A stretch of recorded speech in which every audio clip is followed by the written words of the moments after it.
Good afternoon, everyone, and thank you, Mr. Vice President, for appearing at the Wilson Center for the second time. And you referred to the Hudson speech you gave, and we were told you were going to give Hudson 2 at the Wilson Center.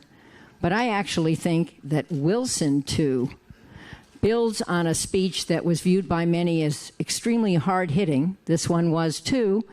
But this added a level of compassion and vision that's very important. And on behalf of the Wilson Center, thank you for doing that. And thank you for doing that at the first inaugural lecture to our former chairman and dear friend, Fred Malek. Thank you. Thank you, Jim. I also want to thank you for appointing Fred Malek, with the approval of President Trump, to be our chairman, and for quickly appointing Fred's buddy, Governor Scott Walker, to succeed him. We're delighted to have Scott with us. He's hit the 100-day mark, and he's rolling forward.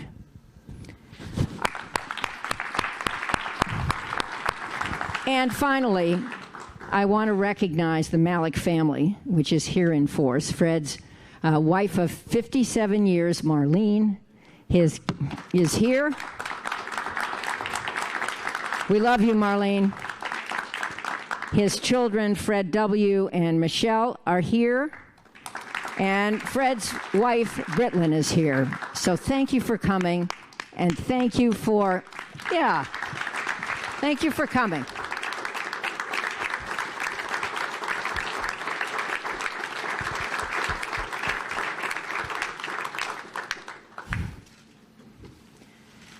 Mr. Vice President, you and I were honored to speak at Fred's funeral, and it means so much that we're continuing the conversation about Fred and his legacy.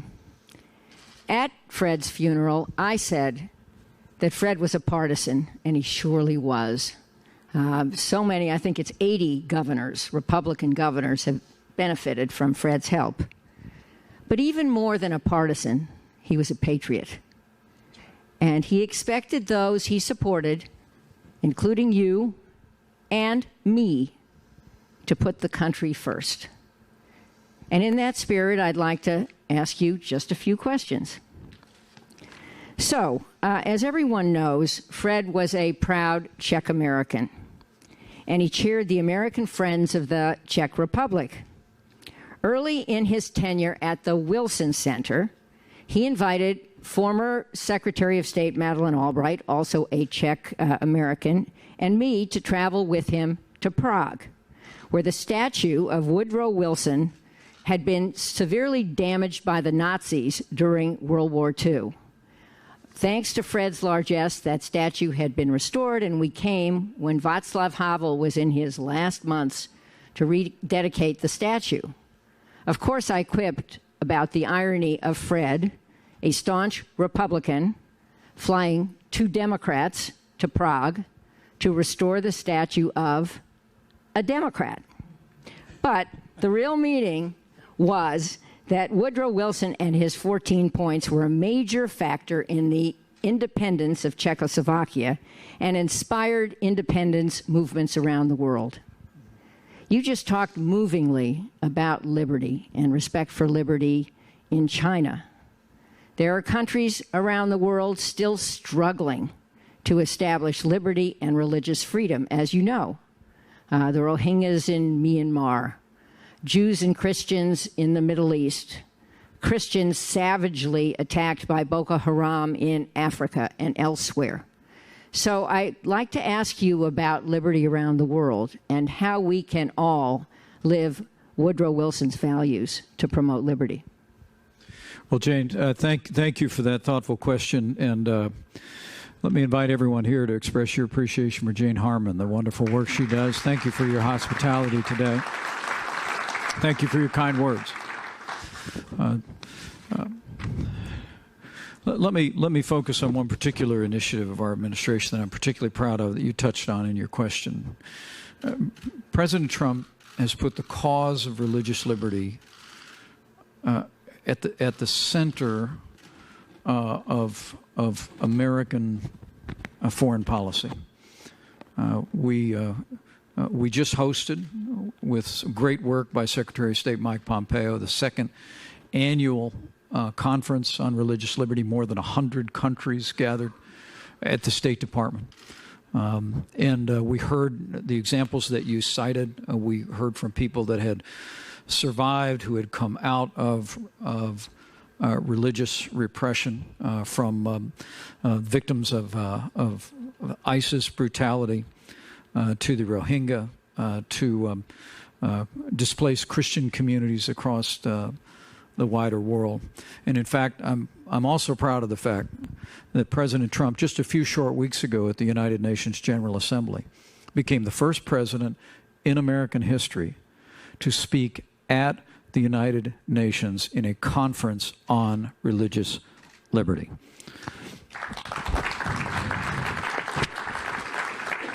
But we've also put our money where our mouth is, and particularly, let me say that Christian and religious minorities across the Nineveh Plain, Iraq, and Syria, impacted by years of warfare and the brutality of ISIS. It would be in our first year that the president and I were informed that American aid through the United Nations was simply not flowing to religious minorities across the wider Middle East. And the president made the decision to essentially redirect now more than $300 million in U.S. aid to NGOs working in the region who are rebuilding schools, who are rebuilding churches and community centers for displaced religious minorities and Christian communities. And we've also seen leaders, whether it be the leadership in the Kurdish region of Iraq, whether it be King Abdullah of Jordan, whether it be the Prime Minister of Iraq, all speaking out about the importance of religious plurality in that part of the world. And so just know that America will always stand for freedom on the world stage, but under President Donald Trump, we've been standing strong for our first freedom and doing everything that we can to promote the freedom of religion, the freedom of conscience across the wider world. Thank you for that. And let me just ask you two more questions. As we meet here, a ceremony is going on in the Capitol. The body of Elijah Cummings, our former colleague in Congress when we served together, is lying in state, and members of Congress, and I think maybe others, but at least members of Congress, are describing him as the North Star. He was an amazing member. And I remember vividly watching television during the contentious Kavanaugh hearings and seeing Elijah and our friend Mark Meadows, a co-founder of the Freedom Caucus, resolve what was an acrimonious conversation very peacefully. And both of them talked about the friendship they had forged in Congress. And I understand that Mark Meadows is speaking there. Actually, I just heard that as part of the ceremony today, and I salute him for doing that. My question is about friendships like that and the friendship we have, and the sad fact that more and more those friendships don't happen. Partisanship has just taken the place over, and bipartisanship becomes rarer and rarer. What can you do?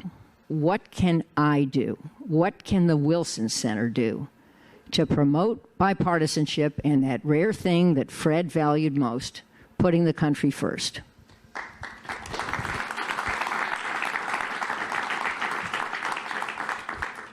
Well, first, let me extend my deepest condolences and respects to Elijah Cummings' family. I don't think he and I agreed on very much in the 12 years we served together.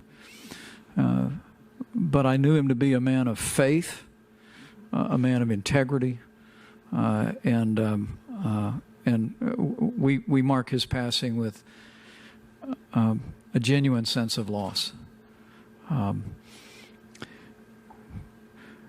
I take your point, but I have to tell you, it is a very divided time, and you and I had our share of debates when we served together.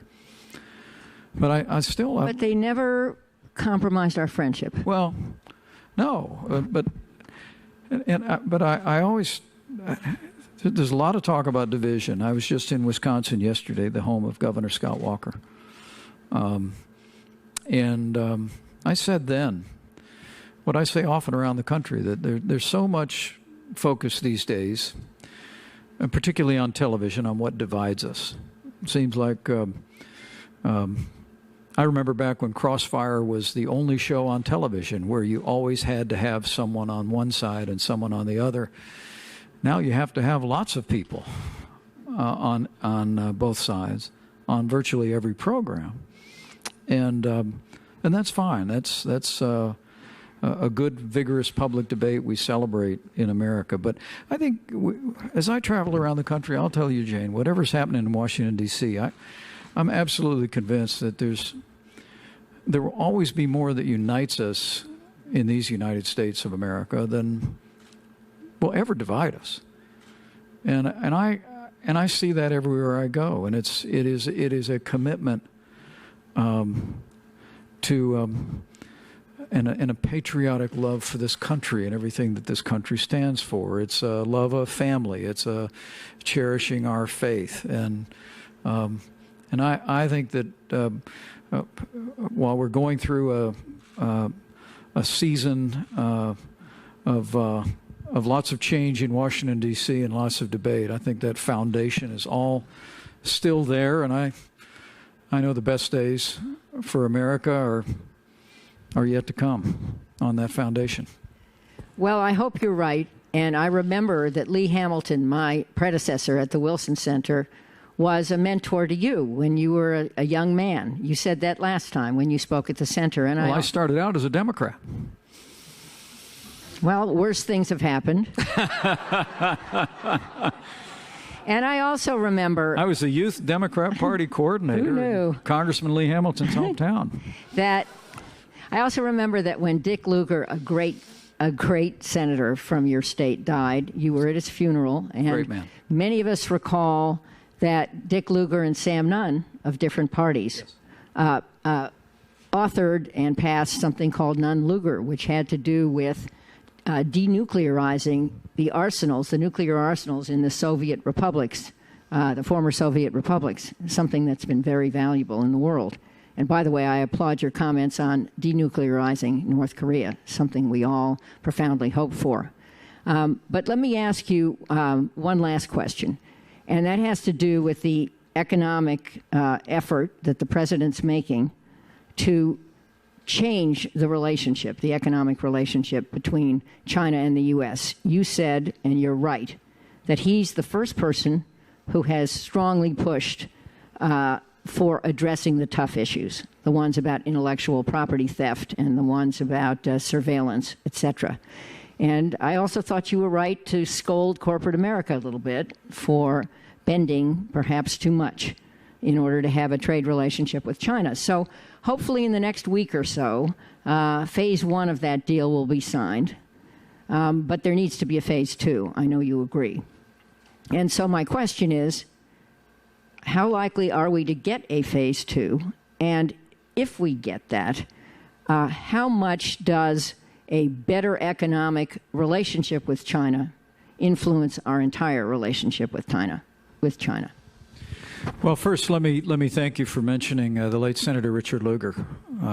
He was a friend and a mentor to me, and we said goodbye to him this year back in the state of Indiana.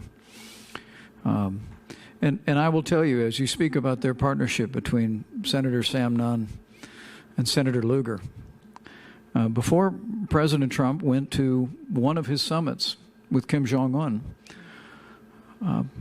he invited Senator Nunn and Senator Lugar to come into the Oval Office. I mean, to know President Trump is to know a leader who leads by asking questions. He really does. He likes to bring people around him to give him the broadest range of opinions. And I know the president greatly appreciated the input of those two men that literally made history after the collapse of the Soviet Union in dismantling the nuclear weapons. And they were able to share their insights on the way forward as we continue to drive toward denuclearization. I think also, hopefully that moment also speaks about something else about the president that I serve with, who I can tell you meets on a regular basis with Republicans and Democrats. He meets on a regular basis with people who offer the broadest perspective. I mean, the decisions, and this is a president who has no problem making a decision like any good leader. But he's someone who really welcomes the broadest range of counsel, and that was a good opportunity to reflect on that. With regard to China, as you mentioned, we are hopeful that Phase 1, with its additional purchases of American agriculture, can be confirmed in Chile next month. And as the president reflected again with me this morning before I came over, President Trump believes that China wants to make a deal. He remains optimistic that not only can we complete Phase 1, but that we can move on to the structural issues that I described a year ago and spoke about again today. They are the challenging issues of the reality of intellectual property theft.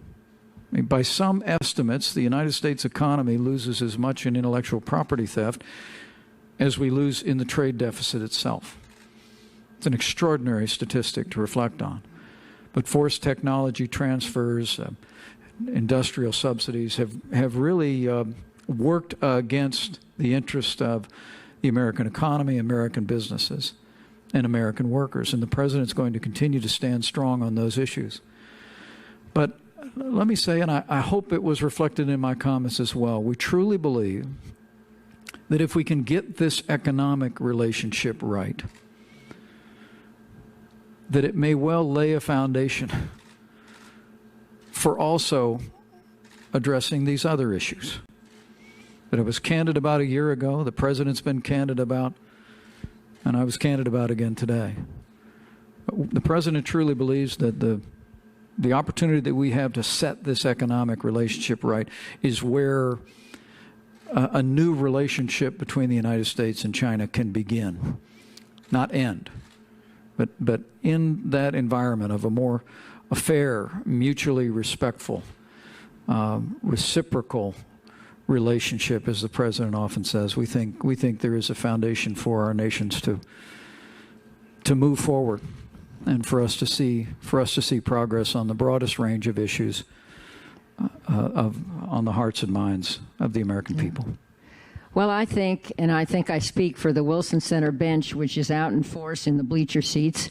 I think if the president and you can do that, that would be a huge, to quote him, huge foreign policy achievement worthy of the office of President of the United States. And I thank you for coming to join us to celebrate Fred and to celebrate freedom and to celebrate better days ahead. Thank you, Mr. Vice President. Thank you, Mike.